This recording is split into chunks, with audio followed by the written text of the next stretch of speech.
Hey everybody, how's it going? Andrew here, and I just have a quick and simple favor to ask of you. And that is, if you're a fan of the show, then share it with someone you know. That's it.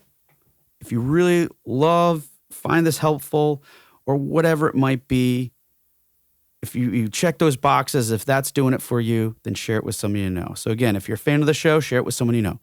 That's it. That's all I got. Let's get to the show. Hey, everybody, and welcome back to another episode of Indie Game Movement, the podcast that talks about the marketing and business of indie games. I'm Andrew Pappas. I'm going to be your host today, and we're going to be talking about maximizing your wishlist quality. Now, getting wishlist is probably one of the main goals, bottom line result we strive to acquire when getting games ready for release, and understandably so.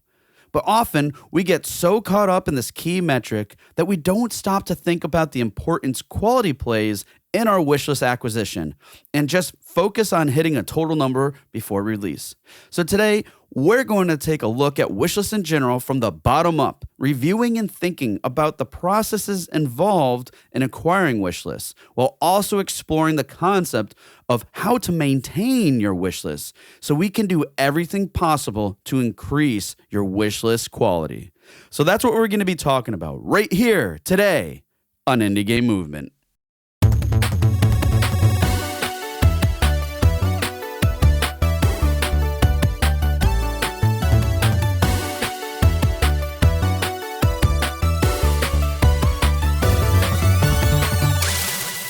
Hey everybody, how's it going? We're back, and today it's just me. And it's been a while, but I wanted to do this conversation, discussion, whatever, because honestly, it's been kind of top of mind for me a little bit lately. And as you heard in the intro, we're talking about maximizing your wish list quality. And what really sparked this for me was within a community that I'm a part of.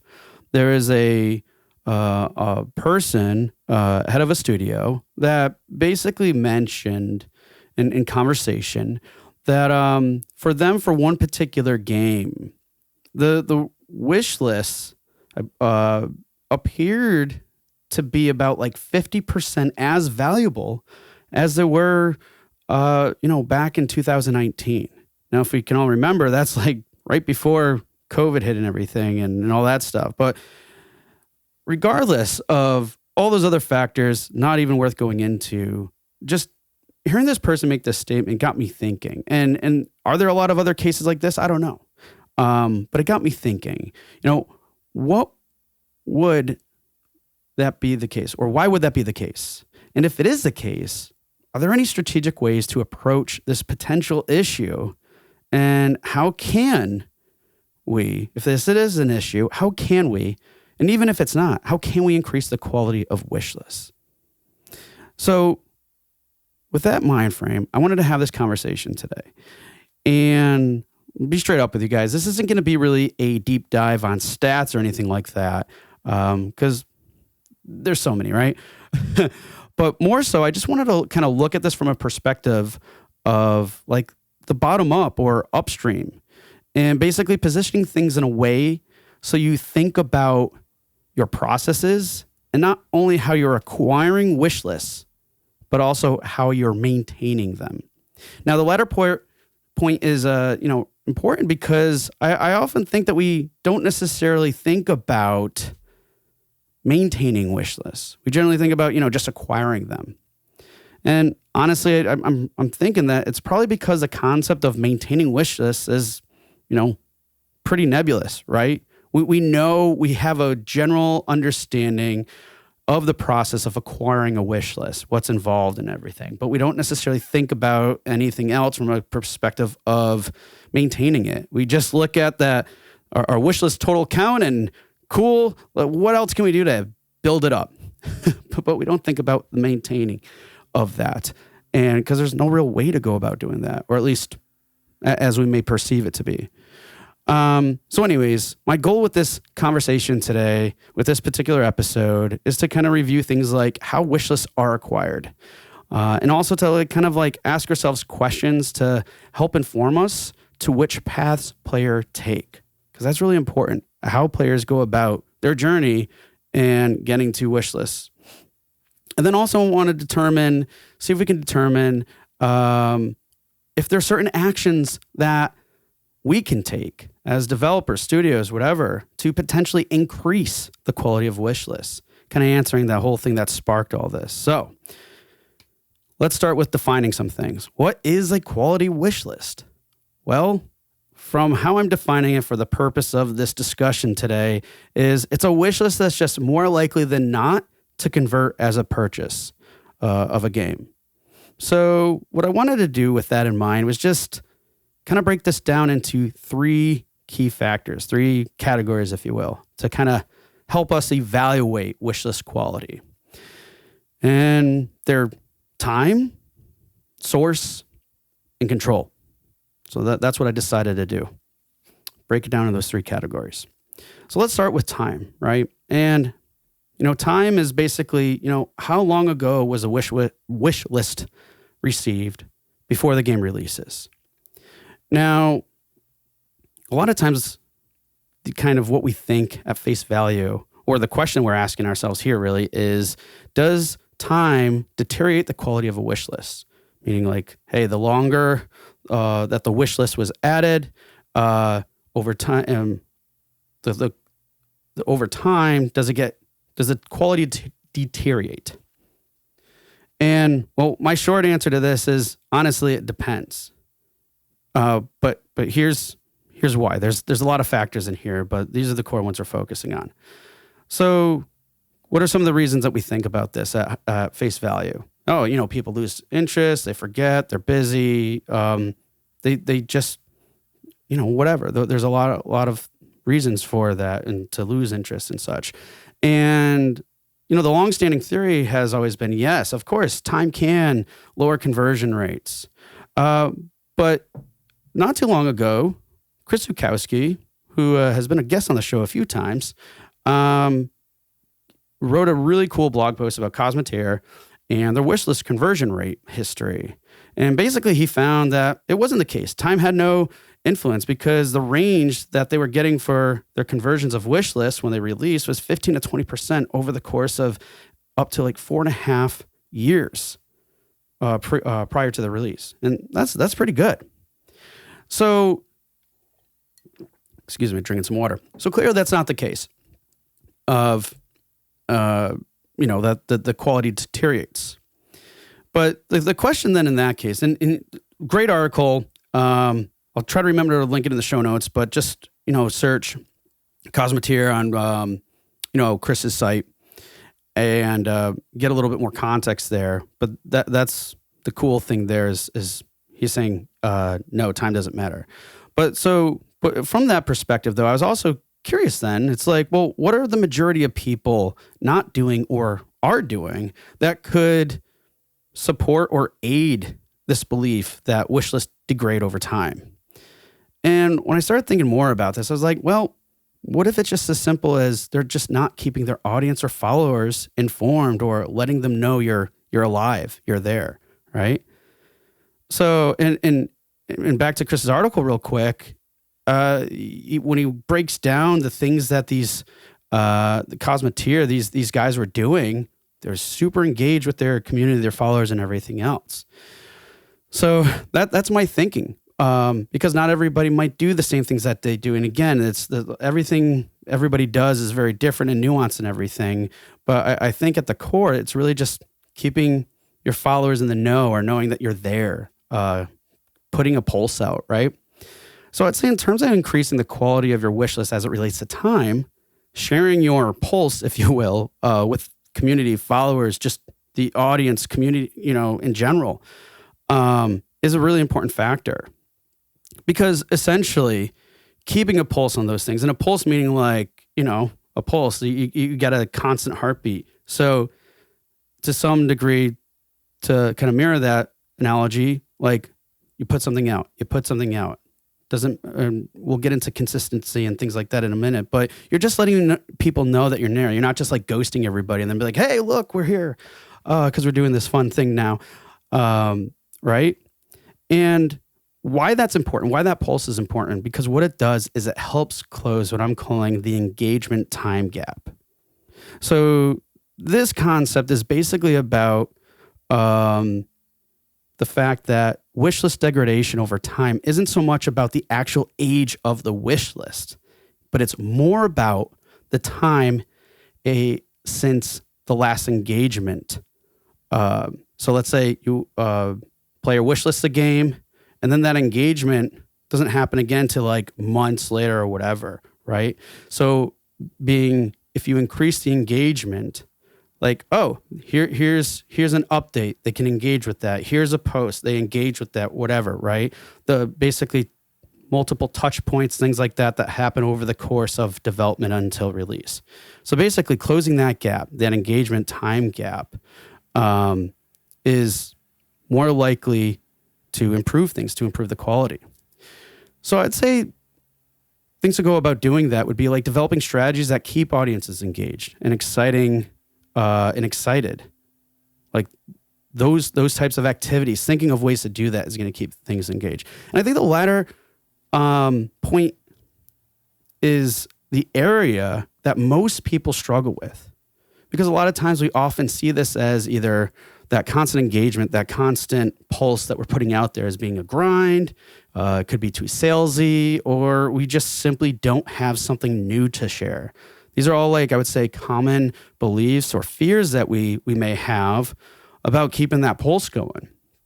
And to address this, I'm going to say that you don't always need something new to share, because there's a really good chance that most people haven't seen, what you already shared anyways.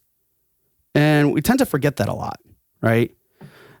Or let's say they've already seen something that you shared, but they didn't engage or act on what they saw. So that opens up like kind of a whole new territory, right? It's one thing to see something, but what if they saw it, but then you share it somewhere else in, I don't know, different community, and all these people are like really excited and talking about it. Let's say it's a Reddit post, right? And maybe that's more of their space. They're like, oh, I saw it on Twitter, but now I see people that in a community that I'm way more active in, and they're having great conversations. Now I'm more likely to be engaged with this content because it's in a space I'm more comfortable with, right? So again, it's looking at it from both ways. That they didn't see it before, or that they did see it, but they didn't engage with that at that moment. So 2 things to consider. And those 2 things I think are really important because they do a really good job at addressing those pain points I just mentioned. Feeling like if it's a grind, being too salesy, or just that something new. Because, what it really comes down to is showing that, like, even if you don't have something new, it's more likely than not going to be new to someone else, right? And even if they have seen it, there's a good chance that they, didn't necessarily engage with it already. So it addresses all those concerns about grind, salesy, and everything else. So something to keep in mind there. Now, here's another thing too to keep in mind too. If the idea of that pulse, sometimes for some of us, it can be kind of overwhelming, right? Especially with the grind perspective. It doesn't always, always sharing content. I get it. It's not sustainable. And if it isn't sustainable for you at a rate that you're comfortable with, or it ends up feeling like grind, then just keep a minor pulse going. So it's important to keep a pulse going, but it's like you don't have to have it crazy high rate, because if it's not sustainable for you, then you're just going to have the whole burnout issue, and we don't need that either. So ultimately what I would say with these things is, over time, as long as you invest some time and continue to learn more about your audience, you'll find new and interesting ways to keep them engaged and excited. And the reason why I say that is because it addresses, regardless if you have something new or not, if you know enough about your audience, you're going to find different ways to engage with them, whether it's the same content, taking a different approach or angle. It allows you to connect with them better, right? And the other way to approach it is if you're, if you sharing content regularly and it's not sustainable for you, well, that's great, because if that doesn't work for you, again, if you know your audience really well, then when you put out messages or put out content at a lower rate than a higher one, you can then have more time to do a better job of connecting with people and things like that. Okay. So time, what it really comes down to is closing that engagement time gap from the time that someone wishlist your game up until release. Lots of ways to do that. We'll get into some in a moment, because now we're going to talk about source being another factor for wishlist quality. So where wishlists are sourced are important, right? Let's think about it. Because obviously some sources can carry more weight than others. And I would say a lot of times we look at this superficially, not in a bad way, but hear me out for a moment. Like, let's go through some. Steam directly, right? How is your page optimized? How your page is optimized, tags and stuff. Boom, there you go. Obviously, that's a good quality source of wish lists, right? But then how about other things like online showcase and events? We might think about like, hey, what showcases are you participating? Are they big, small, whatever? Do they have Steam featuring or not, right? Social media. Are the posts we're making, are they sparse, consistent, or viral posts? Or what other types of awareness or attention are they getting? Or what other strategies or tactics are we, right? We think about those things. And then influencers, are they in variety or focused influencers, right? And then we have we got paid ads, we got press, public speaking, vlogs, blogs, you name it. There's lots of other stuff, right? Lots and lots of different sources we can all consider. But again, these are at a high level. These are generally what we're thinking about. But I want to kind of pull back another layer and look at this a little bit differently and how we view the sources. And that is, how are these wish lists acquired? And obviously where, but also what expectations were set. See, and that's a part that I think we miss out on a lot is what are the expectations? What are people going to this event? What are people expecting out of this post that they see, this new image of this new game that they see? What are those expectations? And to try to simplify this, I broke this down into two main categories. And I would say these, from the source and stuff, we look at things from an incentivized action and non-incentivized action. So what are incentivized actions? Well, with those, we're going to be looking at things like crowdfunding campaigns, exclusive info, so like your email list or getting exclusive content through your, let's say your Discord, a demo. That's an incentive for people to get to know more about your game, and giveaways, right? So with this concept of incentivized action, it's important to really look at something that I like to call mutual value balance. So what that is in particular is just the mutual value balance helps determine the intent and commitment level of either party. So specifically, what's the value balance between the dev and the player and these incentives that I just outlined at a high level. So let's go to some examples. Let's do giveaways. That's a good one. So what do you think is the commitment level and intent of a giveaway? If let's say, hey, look, we're giving out like a PlayStation 5. This is what you got to do to sign up. By the way, please wish us our game, right? So what's the commitment level from the player for that? And what's the intent? Well, the intent is to get awareness, obviously, spread the word, but what really is that? Where is that value? Who is the value, that mutual value balance? Who is it weighted more on? Is it the player or you? Well, because let's break down the value characteristics. The value that the player could be getting is, wow, I could be winning a PS5, right? And the value you get is awareness. But does that intent and commitment align with what you ultimately need in terms of increasing the value of this wish list that you're hoping to get from this type of tactic? And the answer is probably not, because the level of involvement, commitment, whatever that the player has is really just more impulsive. It's more in line with the PlayStation 5 than it might be with the game. Now, can you get some good quality wish lists out of it? Of course you can. But then what's that volume? Is it worth the cost, the work, all these other things? So it's like kind of looking at things from that perspective, being like, what is that value balance? Am I really getting that much more value out of this type of tactic or strategy or whatever, or not? So in this case, the value is totally heavily weighted on the player, right? And not much on you, the dev. Let's look at another one. Let's look at a demo. Now, there's two ways that this can be sliced. One could be, let's say you give a demo that has basically all the features in there, everything that is basically in the final product, the release version of the game is in your demo, just like you just don't have a lot of levels, right? Or you don't have all the levels in there. Now, you're providing a lot of value then to that player, right? But if they get too much value there, you give them too much information, they might go ahead and be like, I get everything I want. So maybe it's fun and everything else, but now they're going into this knowing like getting too much value. And on the carry out there, it's not doing anything for you. There's no real value for there because you gave it all away. So that value there's going to be no return, right? And that's has happened in the past. And it's something that like publishers advise like, hey, don't give out too much in your demo because, that's an example too of, let's say, not a proper balance. So what is a proper balance, right? And again, these are specific examples and I'm providing broad context here.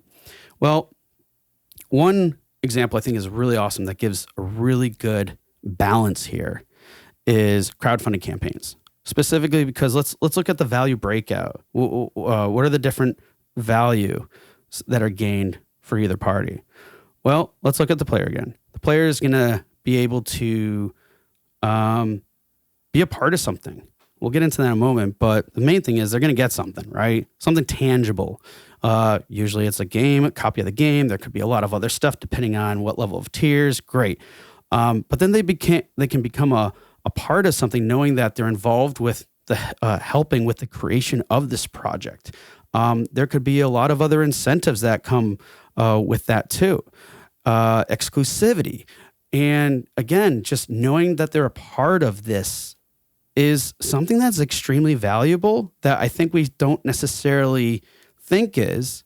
And that value, it can be interpreted differently by every different player, but a lot of times there's just all these, like there's these three things that are happening and that associate with a lot of value for players. They can get something tangible. They can get something that knowing that it's exclusivity, that they're belonging to, becoming a part of a community, knowing that they contributed to, the growth of this thing that's being created, right? There's so much value there. And then on the flip side, what is it for the devs?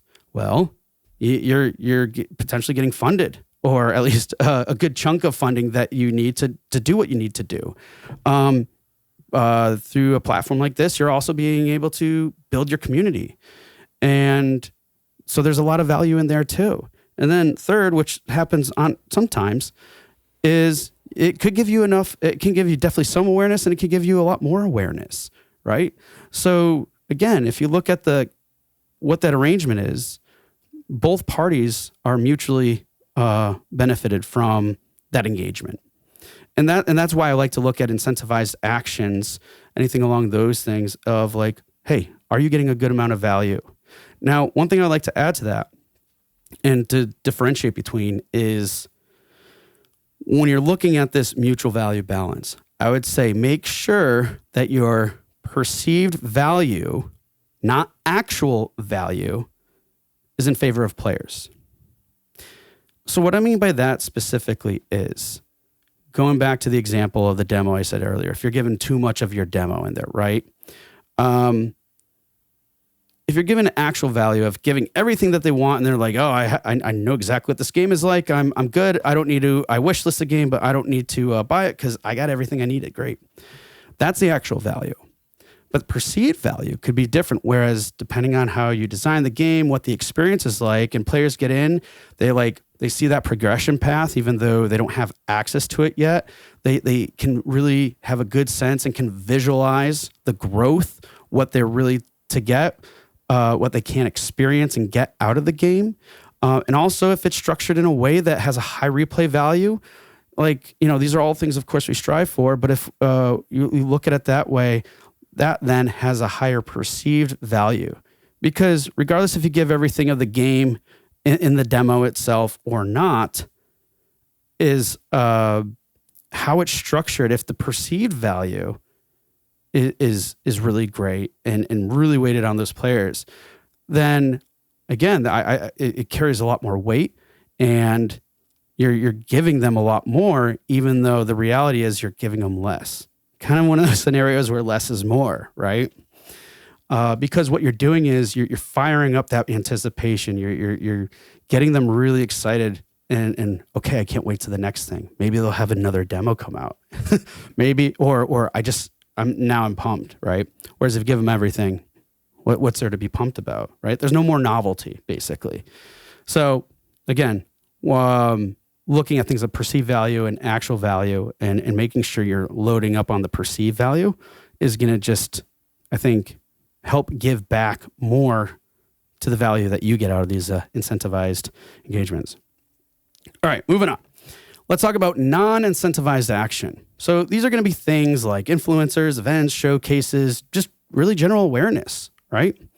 So I break this down to another layer is like, hey, of this, what's your P&D? Specifically, promise and deliver. What are you promising? And then are you delivering on that promise? Because this is really important too. And I have these things broken down in like 3 categories. So the one we don't want to do is over-promising and under-delivering, okay? And I'm going to provide examples in a minute. Don't do that. So many times that this happens, and sometimes we do it and we don't even realize it. The next is, hey, you're just promising. You're making a promise and you're delivering on that. And then the last one, and this is, I would say, saved for when you're really getting a good groove of things, you have an understanding of how things are working, things are really starting to click for you, or you just are you happen to discover these opportunities where you can under-promise and over-deliver.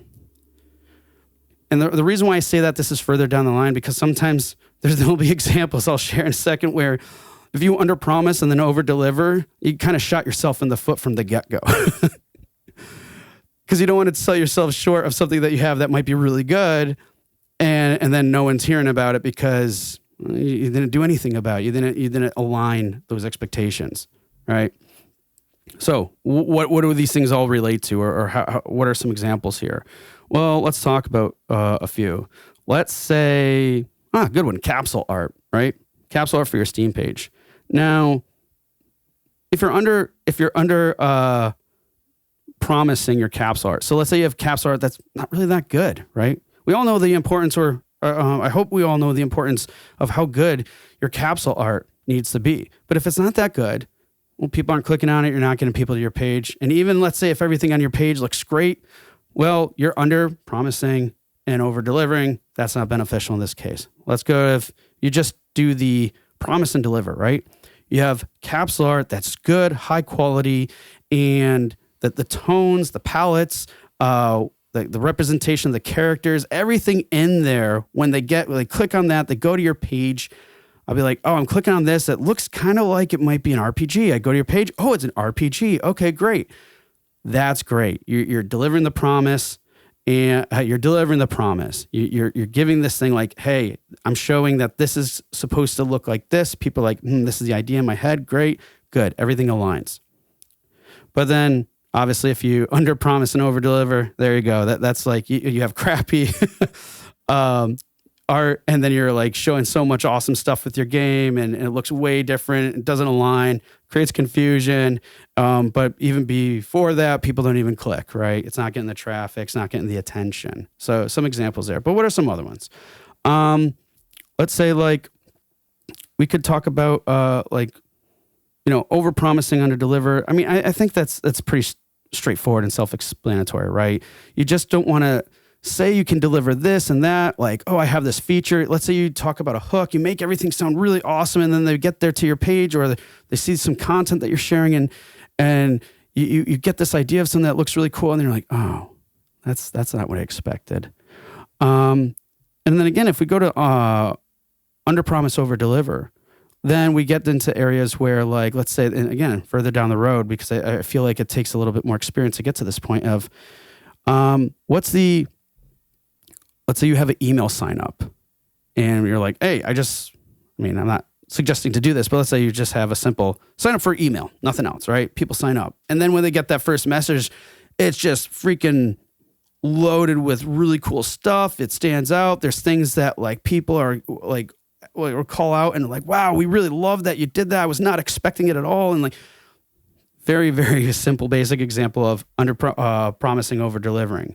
Another one that's simple too is, like, you could just say, hey, join our community, or have some neat things about the community, but you're not sharing everything, all the information about the community. And when they get there, they're like, whoa, this is so active. I didn't know you had all these challenges going on. I didn't know that there was this level of, like, engagement with people. There's some really cool people here. Like, again, that's another example of under promising, over delivering. Content that resonates strongly with audiences.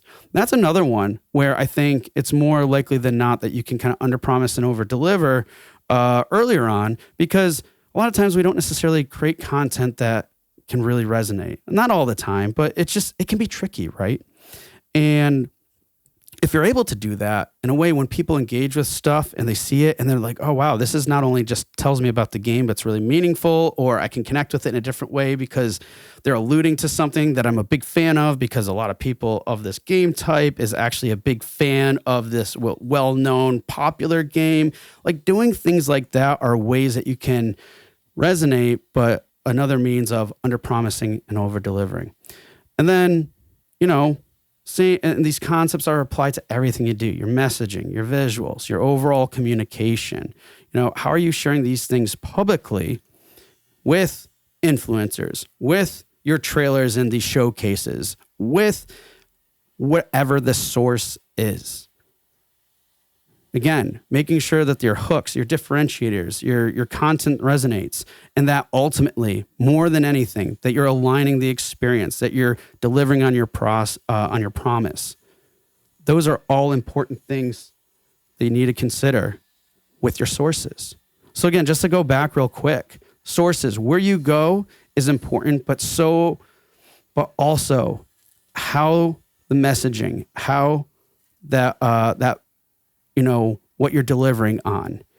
Like, these are also extremely important too. What's the level of commitment that these places offer, and how can you, nail that down further, or increase the intent based off of all these other factors, and making sure that you're delivering on your promise, and they're also having some type of balance in these things, because there is some overlap. I simplified it with the two: incentivize and non-incentivized action, but there can be some overlap too if you think about the concept of mutual value balance. What are you sharing, and how you're getting balance out of those things, providing value to, and where's the value that both parties are getting? So again, source, where you're going is important, but also how you're doing it. Last but not least, let's talk about control. Now, control is a little bit different here, because it can be viewed, I want to change the word control, because I think it sounds manipulative, and I don't want that to be the case. Well, the case that I want to do is like controlled influence. And this is where I think your wishlist quality can be improved dramatically from the time and source. Right. And it goes back into a lot of concepts I just shared with you in a minute, and trying to bring these things all back together, because I'm sure some of us are thinking, wait, we're talking about how to improve wishlist quality, and we're not really talking about wish lists all that much. And we'll get there in a minute. But anyways, control. What level of control is, what is that? What is this controlled influence that I'm sharing with you? Well, how I like to describe it as, it's basically a form of optimization that's directly relating to the maintaining concept that I shared with you earlier. So everything that the time factor and then the source were really focused around the acquisition of wish lists. But now we're getting into the maintaining aspect, and that's where control comes into play. So what does that mean? Well, let's look at this from a different perspective, because I think it will create a better visual. So I'd say a good way to view this control influence here that I'm talking about is how your funnel is structured, specific marketing funnel, and optimized. But while being mindful of the various types of paths players take as a cycle through your funnel over time. So we're thinking about a marketing funnel, and we're also thinking about the player's journey here, okay? So let's quickly envision a funnel, right? Upside down triangle. Now at the top of the funnel are your sources, right? Where people are coming from. And the bottom are the wish lists. And then on either side of the funnel, we have time. Now, whether people convert immediately to a wish list or not, you all, I would say it doesn't necessarily matter, because either way, they go through your funnel, right? But ultimately, you just want them to go through your funnel as much as possible. You basically want them to cycle, right? Cycle. So they get in, they leave. They don't. I guess you could say they never really leave, but we want them to I'm for the purpose of this, I want to say let's envision them cycling. So they engage with something and they're like, okay, I'm off doing something else. Oh, I saw something else and come back, right? So we want them just to cycle through your funnel as much as possible. And again, the reason for this is because there's so many different paths that players can take getting to these points, right? And so these cycles I'm talking about, let's just say each cycle is a point where a player engages or takes action with your game, I guess. Not necessarily specifically your game, but with you, your studio, the content you're sharing, whatever, right? It's another touch point. It's a point. So these touch points, these cycles that I'm calling now touch points, they're important because what they do is the more touch points you have, the more controlled influence you have. Again, let's go back. Let's go back to what I was just saying a moment ago in time. We were talking about, hey, how do you close that engagement time gap? Well, having those touch points, having those cycles, right? And again, in Chris's article, that's what he was saying, that there was a lot of engagement that were going on, or a lot, that's relative, or subjective, I should say, but that they had that right amount where it closed that gap. So they're constantly in the forefront and stuff. Now, that's important because what I want to say here is when you look at these cycles, you look at these touch points and calling out to that, hey, more touch points, more engagement, more things. Let's take this out of games for a minute, right? Some very, very general across all industries information here. In general, consumers probably have about 8 touch points before making a purchase, right? This is an average, by the way, 8 touch points. I'm sure you've probably heard things about this in marketing in general. Now, does it vary depending on industries and other factors? Oh, trust me, of course. But let's just look at this at a very simple, basic level. 8 touch points. Okay, that sounds like not too many. Well, it's a lot, but here again, this is average. But what we're not accounting for these scenarios or these things that we hear about 8 touch points is, well, if that's an average for people who've never seen your game or heard about your game, and let's say they're in a sea of everything else that's really busy online and they have life and everything, well, that number goes up significantly. And if I can remember well enough, I remember a while ago, this very, very broad number here was 7. So the number of touch points increased over time in order to get a purchase, meaning things are more saturated and busy and noisy and everything else. So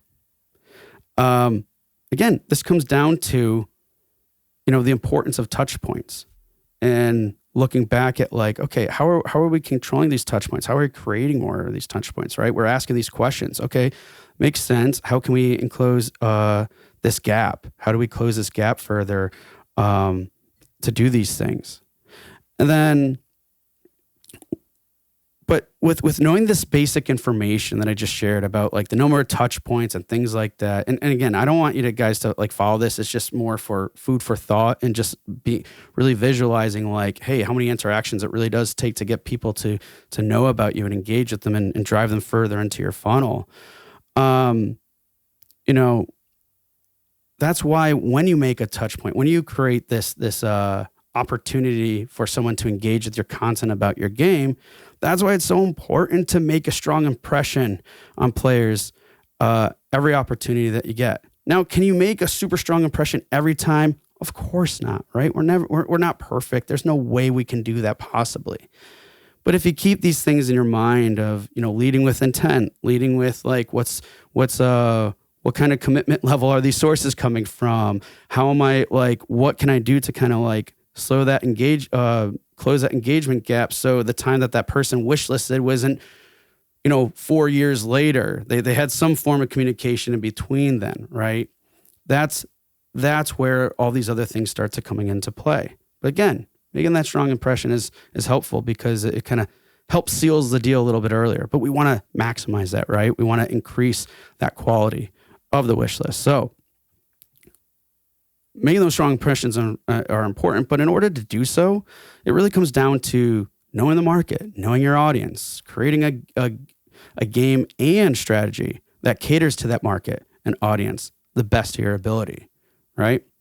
So all important factors there. All right, I digressed a little bit there, but I'm going to take us back now. So what I'm saying is these touch points, these cycles that I'm talking about create more influence. You're becoming more top of mind now. And by being more top of mind and depending on, what the strategy of your funnel is, how much lower they are and what type of information you're sharing with them at that point, now they're becoming more engaged. And obviously there can be varying levels of engagement here, or controlled influence as I'm calling it now. And I'd like to break this down into two main categories in each of these categories has 3 levels. We'll call indirect, controlled influence. And the levels are going to be like high, medium, and low. So let's talk about indirect controlled audience. So I'd say this could be things like influencers, events, general awareness efforts. And these types of controlled influence are basically high level awareness based, and they rely on frequency. Now, frequency is an important part here, and I want to break this down real quick, because a lot of times, at face value, we think of frequency of how often, consistently, do I need to put content out there, right?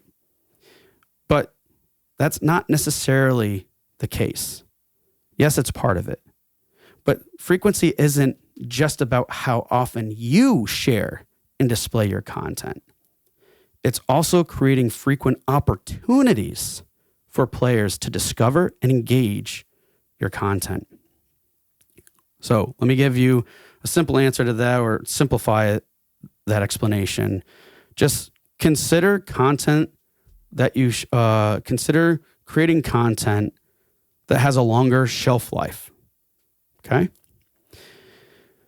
So that way it's like there's all this, let's say you have all this content out there in various places, and instead of, and then players at any point in time can go ahead and connect with that. And it's not reliant on you being the one sharing it, but the fact that they have a shelf life, that they're living out there in the world, online, where people can then come along and interact with it. And the more content that's living, the longer that shelf life of that content is out there on the web, then that increases the frequency of that player and within their journey of having that interaction. And then that obviously that can get amplified with the increased level of your actual frequency of putting content out there. right? So thinking in terms of what can get me a longer shelf life is another way to have these touch points come together and create more touch points that in a way you created. It's almost like you're creating these things and then you don't necessarily have to go back and manage them, right? And it's almost like passive engagement, if you will. So what's an example of this? Well, it could be Twitch. I'm only going to use one sake of time here, but it could be Twitch versus YouTube. So let's think about it. Twitch, primarily streamer base. There's not really content that is going to be on these channels. But YouTube, a lot of times they'll stream the content and then they'll put and then they'll save the content if they're a streamer. And if they're not, they're just a YouTuber, they're just putting the content out there. And that's going to probably have a better shelf life than content that's going out on Twitch, right? Lots of other different examples, different platforms and things like that to be mindful of, but that's one way to look at it. Okay. So we talked about frequency and what that really means. But going back, this indirect controlled influence really comes down to frequency, whether it's content that has a higher shelf life or there's just a lot of content that you're putting out there or other entities are putting out there. And we'll get into those in a second, such as like influencers, right? So that's the type of content. What are we going to call that indirect controlled influence? Because the influence is on the players, not the influencers. I know that's why they don't want to use controlled influence too much. When we're talking about influencers, it gets confusing. But my point here is, so if you have a lot of influencers, right? But not just a lot, but just say influencers in general, the level of value that you get that influencers help produce in terms of the value of or the quality of the wish list is going to be high. And why? Because influencers rely on the support of their communities to survive. So they need to build and maintain trust with their community. And because of that trust, it says a few things. It's like, hey, I see this game, I trust, I feel that my community will be happy with this because I'm doing everything I can to support my community because they support me. So that trust is why, that level of trust is why influencers are ranked at a high value. And here's other things that can happen too. Depending on the game type, influencers can showcase the game multiple times, sending stronger signals to their community that, hey, this is a kick-ass game. You guys need to play it, whatever else. And if he's playing it multiple, or she, if they're playing it multiple times, there's no reason. That's just a kind of an indirect of saying, like, I like this game a lot, and either they don't care what the community thinks or they do, and that's the other driving force behind it too, right? So basically, there's a lot of validation that can happen, and that validation for players is important, and why, so many times we talk about influencers being so helpful in these cases, right? And then if they're playing it multiple times and all these other things, then that just means, boom, another touch point. Cycle back into your funnel, right? And if you're thinking about, like, how do I under-promise, over-deliver type stuff, there could be, like, other incentives. Like, you see how all these things start coming out together. And then people and players go in, wishlist the game, and they're like, wait, they were doing things that were really cool. I'm really into it now. Oh, wait, there's more stuff about the game. You see how that quality is now building up. All right, let's talk about another one. Events, showcases. I kind of give these medium low. Why? Because not all showcases are created equal. They can be really saturated sometimes. They might not have Steam featuring, mentioned that earlier. But here's the other thing too, is like, think about, again, that shelf life. What's that shelf life look like? And how is that shelf life, how is that life of this content displayed? I mean, let's take an example. If you look back at some mix events, for example, and they're just like a showcase reel of like 50 games, right? Well, your game might be just featured for however long the trailer length is among all the other games. Well, that's kind of hard. It's got good shelf life, but it might be kind of hard to see, right? All right, that's a little bit more specific, but also let's look in a more general sense. I would say it's less likely to be featured in the same event multiple times over, the course of years. Than not, right? Like, classic example now is you can only do one Steam Next Fest, right? That's one. You get one shot and that's done, So timing is important. You shouldn't treat that any differently for other events. Hey, maybe you can get in them a couple times, 3 times. I don't know. Cool if you can. But you got to be strategic with those things too. And also like how they what other stuff that's in there that can give them value. So that's why I'm kind of putting that on a medium or low. And in terms of when we're talking about social media, I would say that's kind of low, because like regular posting or even infrequent strategic posting doesn't necessarily get you high quality. It can. I'm not saying it won't, but if we're really looking at things of how do we really cater this to quality wish lists, it might not necessarily do. I would say more often than that. And again, I'm just going off of like my thoughts in terms of how these processes, how to go about these processes, and where you can really weigh in and get the most quality value possible. So I would say social media, not so much, but that doesn't mean you shouldn't do social media because the quality isn't there, or might not be to the level that you want. And because the important factor here is we're with this indirect controlled influence. Again, it's about frequency and how I described it before. And frequency in terms of how often people can see your content across the web, across all these other places. And but also if you're with that frequency, doing so that there's going to be a high rate in terms of the quality of your wish list that convert. Okay. But these are all important things. And again, these are awareness. They're the high funnel. But let's get into direct controlled influence now. So how does this differ? Well, this is going to be a lower funnel. And we're going to be talking about things like email lists, newsletters, Discord members, servers, whatever, regular updates, even social media followers, like lots of other things relating to this. These are all type of what I would say controlled influence that are basically direct lines of communication with players. And in case I may have missed it myself and explained this, when I'm talking about control or controlled influence, it just means that you're out there in various capacities where you're able to influence players more. So if they just go through your quick funnel and be like, saw the game, cool, impulsive reaction, wish list done.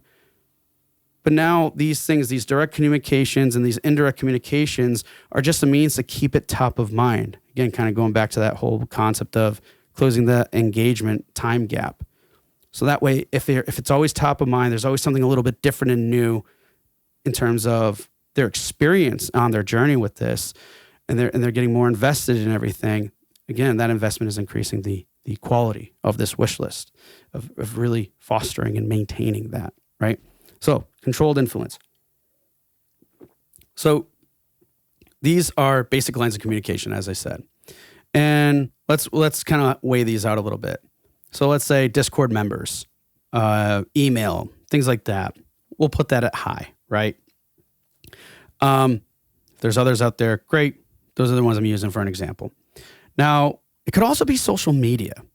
And I'm going to put that again at medium to low, because I would say social media could be a form of direct communication. Let's say if you have a subreddit yourself that's pretty active, I would say that could possibly be up there for like medium. And if it's not very active, maybe low. I don't know. But anyways, that's another thing. But give or take, right? But ultimately, what we're going for here is the more direct line of communication you have, the more control you have. Remember, not in a bad way. The more control you have in terms of increasing the value of that wish list. And this is all important because even if, let's say you get a high awareness, you do a showcase event and people come in and wish list your game, and then that's it. Well, then that could be a low quality, especially if, let's say, that particular event wasn't all that great, wasn't as successful for you as you wanted it to be, right? But then because they're already in your funnel in a way, again, it's about optimizing that funnel, increasing that level of control or influence, that controlled influence that you have over people. All right. I hope I'm not like beating you guys on the head with this. I just want to make sure I'm clear, because we're talking about a lot. I'm talking about a lot today, and I don't want to lose you guys. Anyways, so direct controlled influence. We want to make sure we do our job to be as direct as possible in our communication because it gives us that extra level of control. And here's a great example of what this can look like. So I'm going to call out to Stray Fawn Studio because one strategy that they used with their Discord community was basically determining where new members came from.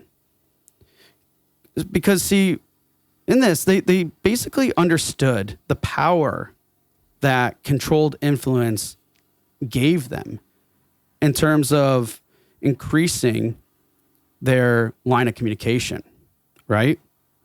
So what they did was, instead of just simply hoping that players end up in their email list or their Discord community, and hoping that they would always be active in those channels, because let's face it, not everybody's going to be active in those places, in those channels. But what they did understand and recognize is, okay, they come into the Discord, they contribute a little bit here and there and everything else, but maybe they're not as active as others and vice versa, right? That makes sense. A lot of people are going to be like that, right? So what they did was, by understanding and knowing where they came from into their server, let's say, oh, we knew this bunch of people came in from Reddit. Oh, we knew that this people came in from Twitter.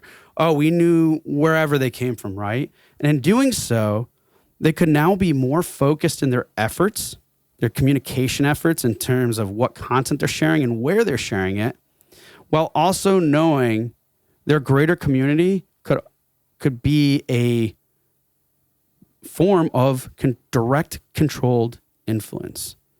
So instead of just simply relying on email and Discord, through that strategy, they were able to now extend it into a greater network that they had available. And what does that do? Because some of those channels I mentioned that they knew where they came from, those are more awareness-based channels, right? But now they have a more open, direct line of community for people in there. And if they can engage with them in a better and greater capacity than just simply locking them or engaging with them directly into their email or into their Discord, they bring that out. And now it's a lot more public facing. And because it's more public facing, it gets other people excited or curious or wanting to join conversations. So that's why I wanted to call out to that, because we don't generally think about things this way.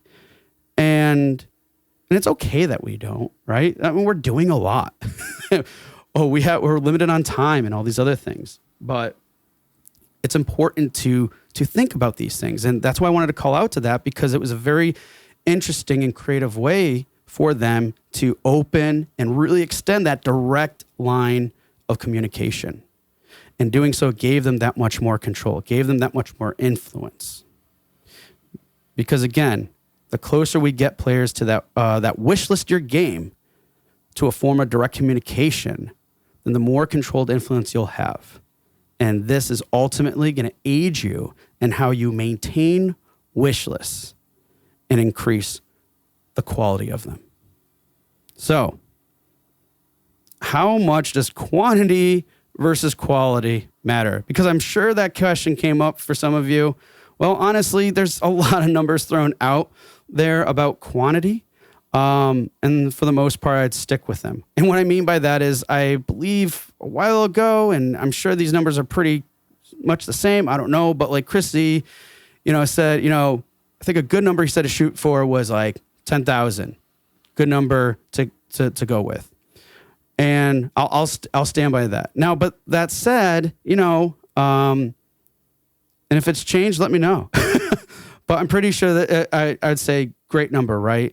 And there's a range. I think it was a range too, but I think that was the higher end of the range. Anyways, but then that said, I also know others that whether they're agencies, publishers, they strive to hit 40,000 wish lists because it drastically increases the chances of getting featured placement on Steam when you release. So what does all this mean? I'm just going to say, look, at the end of the day, the process and how you acquire and maintain your wish lists, it still matters. Because if you're focusing on quality wish lists, I would say that there's a higher chance that your quantity of wish lists will increase too.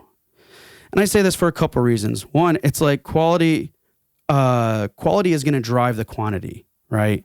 But also, I wouldn't then resort to other tactics and stuff just to do whatever you can and get quantity up, because it can bite you in the butt later, and you don't want to do that. And yeah, some of these numbers for some of you can probably sound very discouraging, but and that's sometimes the harsh reality that we face. But I still wouldn't ever shift the perspective or mindset of creating something that's quality over quantity. So what I'm trying to say is if you lead with quality, you're again more likely to be rewarded with better or with some level of quantity than you would be with going after that's low quality. Okay. And I hope that makes sense. And again, I know it can be sometimes tough and everything else in these situations, but I would stand by that. Going again, it's about quality, but to a degree, right? Like, oh, I have a 50% conversion rate, but I only have 2 wish lists and one of them bought my game. Okay. I hope you see where I'm coming from. All right. So in terms of quality, why don't we address some of these things here too, as it relates to what we're talking about? So what ways can you lower your wish list quality? All right. I would say, and here's some ideas and things just to kind of like come circle it in a way, if you will. Very limited or no engagement with your audience. Hey, it's that time gap engagement, right?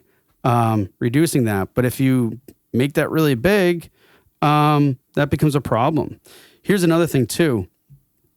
If you're not learning about them, this is, I think, a big one, because if you're not learning about your audience, especially and the market, then you don't know really how to communicate well with them. You don't know what makes them tick. You might not really understand a lot of these things and you kind of like banging your head against the wall. It's like, well, I'm doing this thing on a consistent level and I'm trying to be strategic with it. But if they don't align, if they don't resonate, if they don't do all these things and you don't understand the audience, I mean, that could be part of the reason why. And I feel like I see it all the time on Reddit game dev, honestly. People say, I did this like I was supposed to, but it's like, they might be missing a few things, which, I outlined earlier, which again, I think really increases that quality of when you do get those wish lists. And another one too is like I said, with the engagement is just not having enough touch points. Then we have giving away too much. Like I said, with the demos, if you have too much of a demo, you give too much away the game. That's not going to increase the value. In fact, if anything, that might get people to delete your wish lists. Now, too much promotion. I think depending on if it's too heavily promoted or too heavy hitting with like, hey, go wish my game, and then you like spam everybody, right? Obviously, that's not going to do it.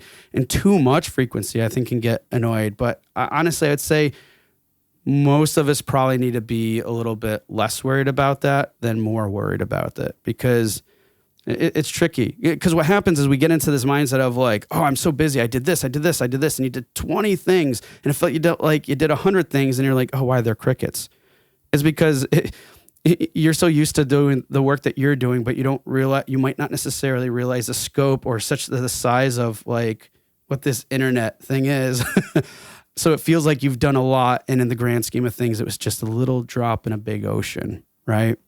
So again, just be careful with that too. But yeah, too much promotion or let's say too much promotion with poor intent.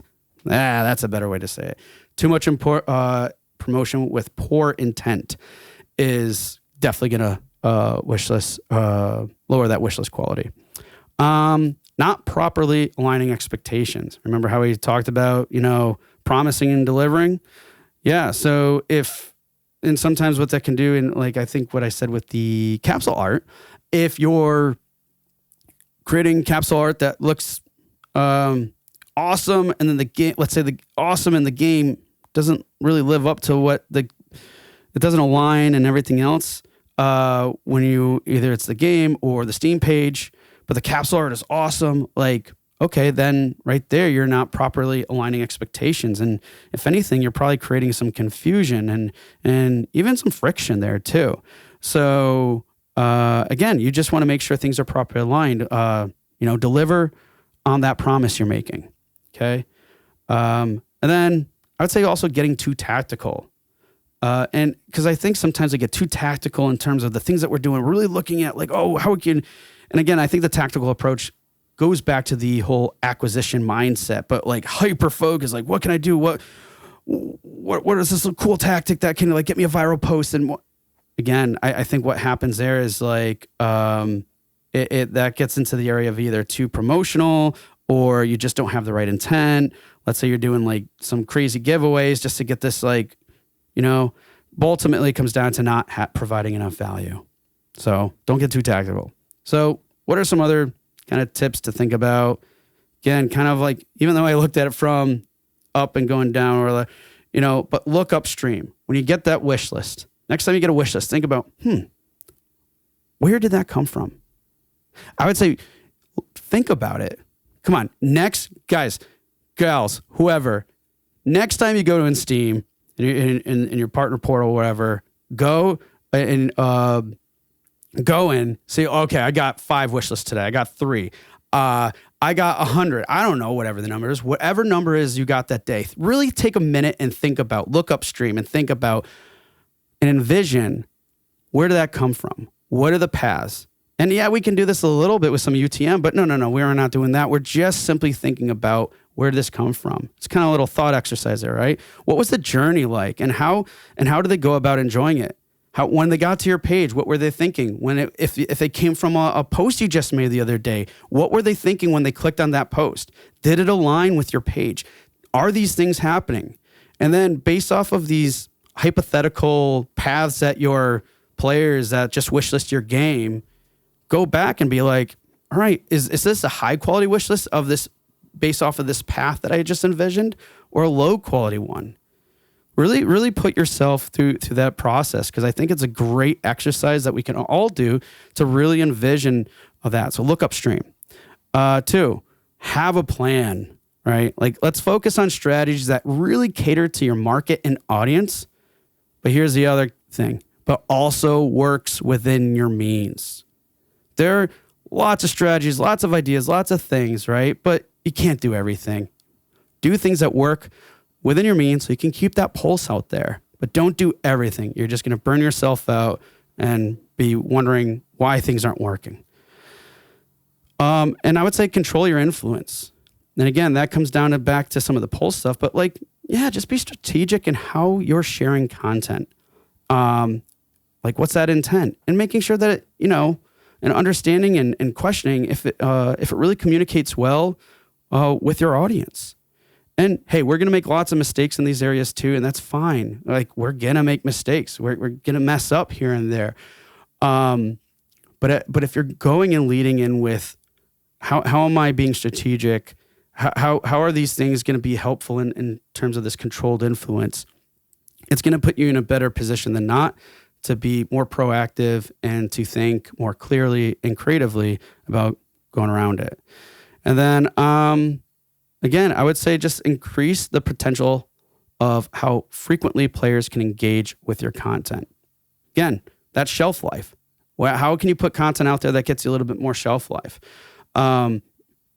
That's one side of it. And then also, again, being strategic with, the other areas that you're putting yourself out there. Ultimately coming down to creating those touch points. So that cycle continues for that wish list. So they're not just wish listing and that's it, but then eventually you're getting them over time, over this time of these various cycles, and it's just pushing them lower in there to be more committed and more willing to become an advocate, to do X, Y, or Z things that cause word of mouth and all these other factors, right? So those are the tips that I have from this. Probably more, but anyways. So to close this, man, I really hate talking this long. So if you guys are still here listening to me, I really appreciate it. And let me know what you think. But really, going back to what sparked all this, are the quality of wish lists 50% of what they were in 2019? And I'm going to say, hey, good question. I'm not even going to begin to process what that could take to determine because there are just so many other factors well beyond what we discussed today that can impact that, right? But yeah, are the quality wish lists 50% of that? I don't know. But what I do know is that if you think more about how you acquire wish lists and how you can go about maintaining them in the, the format, the framework that I provided here, then I would say that you're more likely than not to be in a position to increase that quality and the volume of the wish list. So that's what I got here. I hope this was something insightful. This took way more time than I wanted to prepare it and way more time of me talking about it. But again, let me know what you think. I would really love your thoughts here today. Was this good? Was this bad? Did this get you thinking more about how you're getting your wish list, how you're increasing the quality of them? Does that even matter to you? Let me know, because it was bugging me for a while and I had to address it in some way, shape, or form. So here's an episode for that. Maybe I'll write an article to follow up to this. I don't know. But please take a moment. Let me know what you think. And that said, I appreciate all of you so much. Thanks again for being such great listeners. And take it easy. And again, think about what's important about maximizing wishes. Let me know. All right, take it easy, everyone. Hey, everyone. Thank you for listening to another episode of Indie Game Movement. I'm Andrew Pappas, your host, and the show's producer is Mustafa Price. Show notes for this episode can be found by visiting rengenmarketing.com, the number episode of the show. Rengen Marketing is a consulting marketing company that helps indie devs with their marketing efforts. Whether you need guidance with your game's marketing strategy or could use a free marketing plan template, then please visit www.rengenmarketing.com and take action. A special thanks to Dakota Saab for Season 2's opening theme and Melissa Gellis for the new logo design. And as always, thanks for being such great listeners, and we'll see you next time on Indie Game Movement.